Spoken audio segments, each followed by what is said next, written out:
to the episode that went out on Tuesday, or we've actually had 2 guest episodes, which I'll talk about in a second. If you have listened to any of those, let us know what's stuck so far from the conversation that Sarah and I had on Tuesday. Also, slight apologies about the sound of this week's podcast. I recorded that in a car in Wales because I was on holiday and with a house full of 10 people, including my own noisy children. And I thought, both for my sanity and the ability to record that podcast, it would be better done in the car. But it turns out it wasn't the best sound quality, as our editors told us. So apologies for that. But let us know if anything's stuck. If anybody, let us know in chat. So you can just put, like, if you listen to the podcast this week and anything particularly stuck for you, just let us know. Rejo, this is the way. Hiding from my children in a car in remote Wales. Also, the reason was I needed like Wi-Fi, and there was this one little bit outside that had good Wi-Fi. That was my excuse.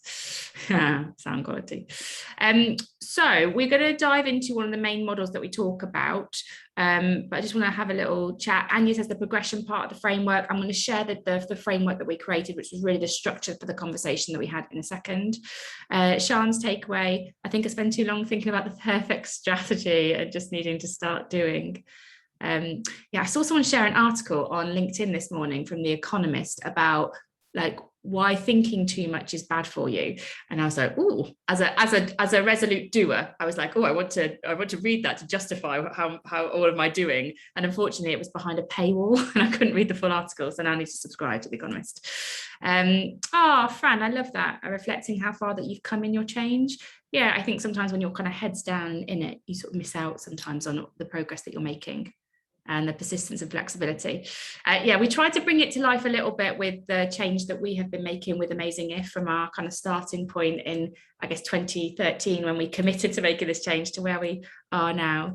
And yes, Fran, at times it feels like treacle. So if you haven't listened, that's some of the things that you can get from that episode: bad sound quality, stories from Sarah and me, and a practical structure for a conversation. Because this is part of a series of episodes that are supported by LinkedIn, over the next few days, you can also hear some insights from some real life changemakers.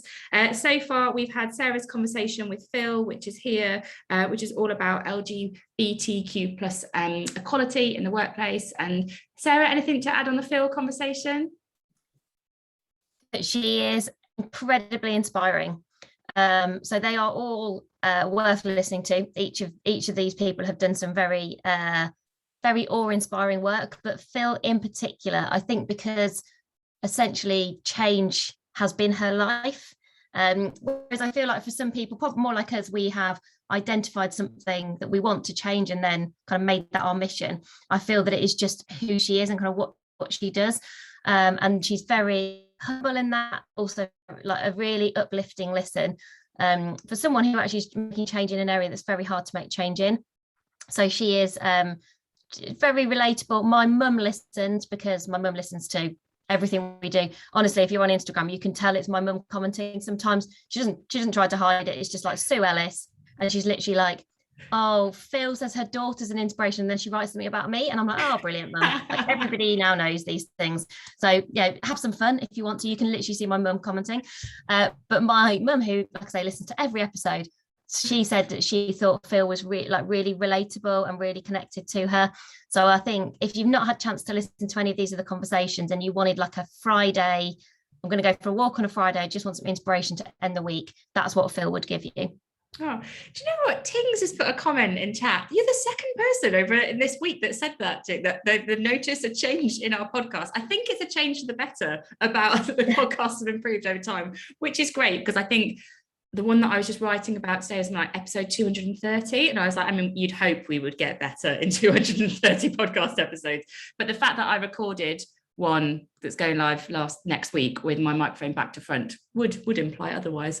But anyway, today's one is my conversation with Martin Sibley, and it's all about disability equality, particularly in the workplace. The change that he's really passionate about making is more disabled people in leadership roles. And Martin he's positive, he's practical, he's pragmatic. I think sometimes when this isn't your lived experience and you're talking to somebody who is championing for that change in their lived experience, honestly, it feels like a bit of a nervous conversation to have. Like you go into it and you think, oh, I don't know enough about disability discrimination in the workplace, and I'm about to talk to somebody who this is their lived experience and the change that they want to make. And honestly, you go into that conversation a little bit nervous about, am I going to show up with my ignorance, or like, am I going to say something that's kind of, not quite the way that I would want it to come across, just because I don't know enough about this.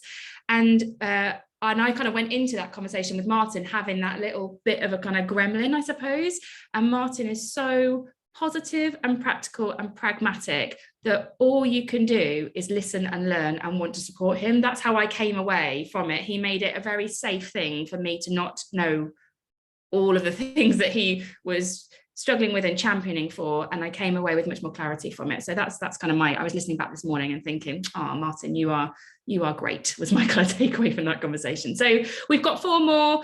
You've got Andrew talking about skills and unemployment. Andrew really helps people, particularly through redundancy. Actually, that's one of the things that he really focuses on.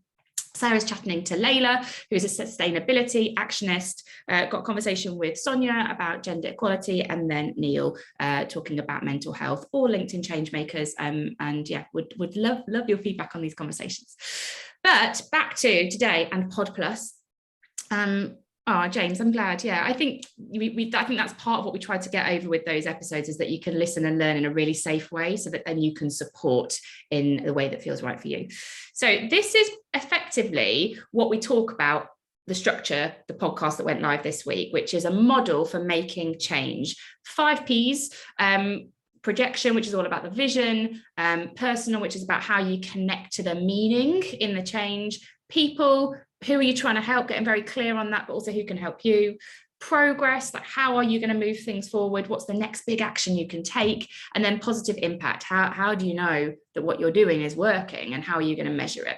And we effectively talk that through on the podcast, and you can download this template. It's an editable PDF, so you can kind of capture your learnings on it as you go. What we thought we would do today is, you all seem to be liking these breakouts. So Liz and Anya, we've been doing breakouts lately, and they seem to be going down quite well. So we thought we'd do a breakout for actually a chunk of time, like 10 minutes, get you into breakout with each other. A group of 3 people. Sue loves your hair. I liked Sarah's hair too today, that's what I said. So we're going to get you in a breakout for 10 minutes. And what we would love you to have a chat about in that breakout, and if anyone can't do breakouts because they're walking or whatever, don't worry about it. We'll talk about that in a second. But for everyone that can, breakout 10 minutes, we would love you to talk about, what is the change that you want to make that feels like something exciting or interesting to you? And, if it helps, maybe you can always be triggered by any of the things that we've got here, sort of disability or skills at work or equality, or any, if those topics help you get started, or you might have one in your mind now.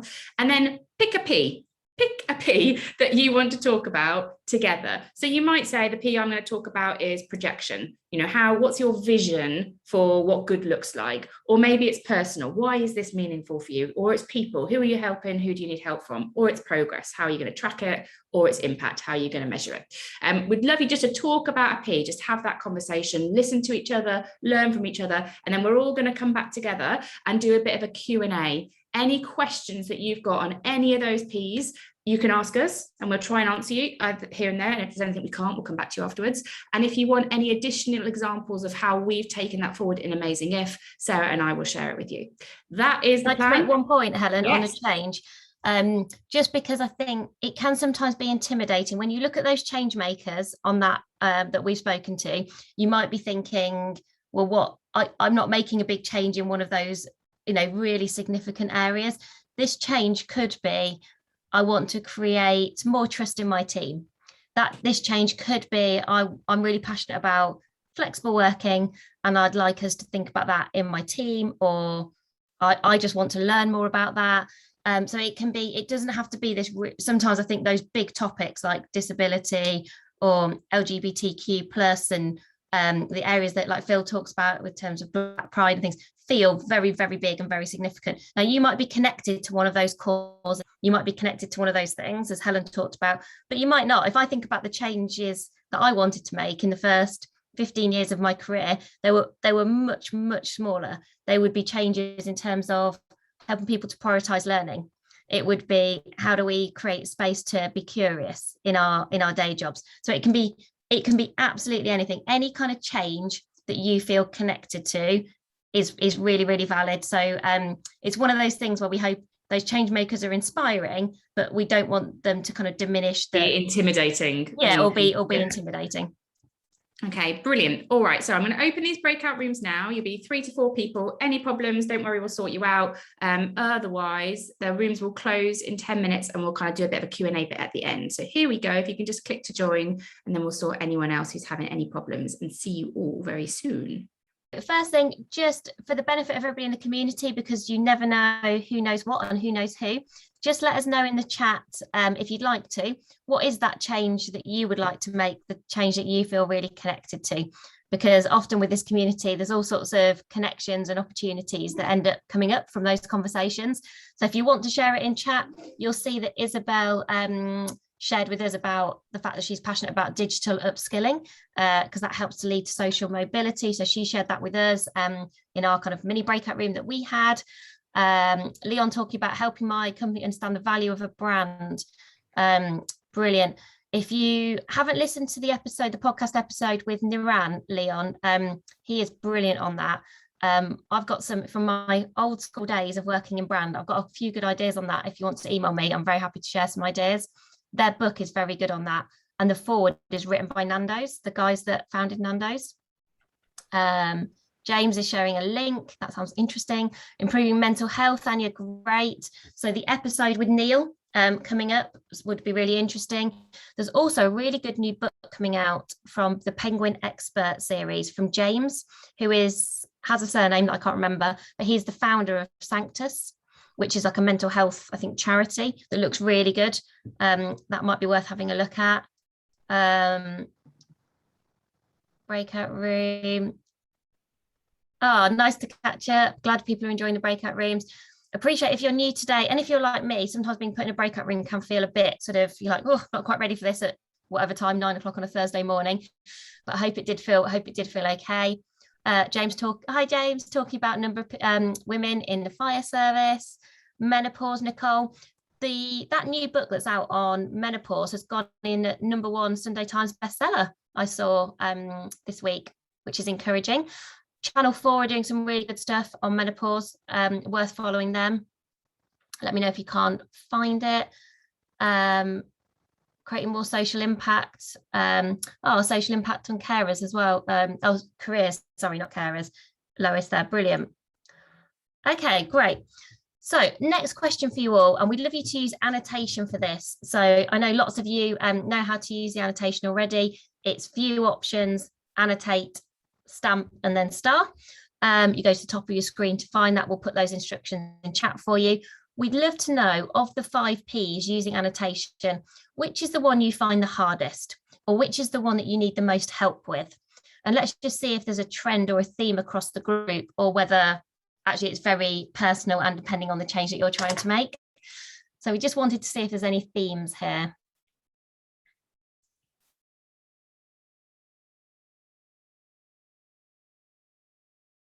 John, that's a great change. So you're a charity moving through a change program, and you want people to continue enjoying it and staying really positive. That's great. That's a really good aspiration to have. And so much change often starts really well, but then doesn't keep going in terms of the momentum. I was reading something about that this week, which I will try and find for you. Let me find that article. I read an article that was exactly that, about how change starts well and then sort of ebbs, basically kind of loses its momentum. I think it's a Harvard Business Review article. So let's see where everybody is. Okay, so we've got at the moment a bit of a, I wouldn't say there's one area that we're all clustering around in terms of what's the hardest or what we need the most help with. A few people saying about positive impact. I think it can be quite hard sometimes to see the impact we're making. Who are you trying to help and who can help you? Don't remember on asking for help that people really like helping people. So I think and also you never know what people know. So I think just starting to bring into conversations the thing that you're really interested in, because even as we've just done this morning, a few people sharing that they are passionate about maybe opening up conversations and on certain areas, a few people have gone, I'm really interested in that as well. Let's connect on those things. So actually just making sure that you're sharing those things just to see where that takes you, I think is really important to you. In terms of positive impact and progress, one of the things that we were talking about in the breakout is, I think there are two ways of thinking about positive impact. There's your positive impact, and then I think there's like our positive impact. So, and I think you probably need to do both when you're thinking about change. There's, how do I stay connected to this change that really matters to me? How can I see the positive impact that I'm having? Because that's how we feel good about the difference that we're making. That's how we get a sense for, are we spending our time on the right things?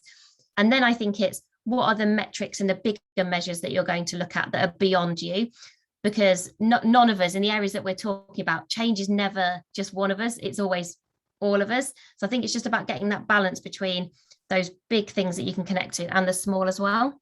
And just on that, it's not always one of us, it can be all of us. And Karen's question or kind of comment in the chat, I think if you can find, you don't have to do this change alone, like it says, be a change maker, but I think change making communities are very supportive, and so Sarah and I make change together, like, so, and we support each other to do that. So if you can find that other person, you don't have to do this alone, and it can stop it feeling lonely, and maybe manage some of those fear things as well.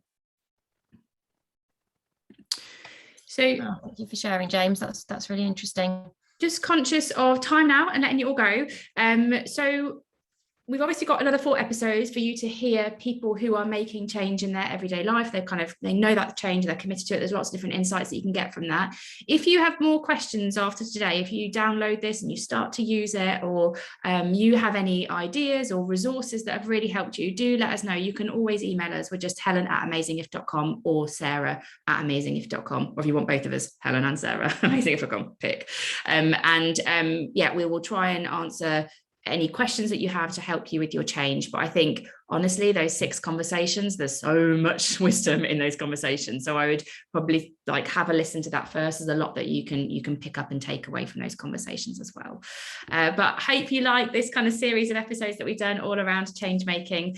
Next week's episode, always like to give you a bit of a heads up, next week's episode is all around collaboration. It's about the skills for collaboration and the structures for collaboration when we are kind of all working in different ways at different times in different places. Like how do we still collaborate effectively? That is next week's episode. Other than that, we'll leave you to the rest of your week, everybody. Thank you for joining us. Thank Take you, care. everybody. See you soon, everybody. Bye.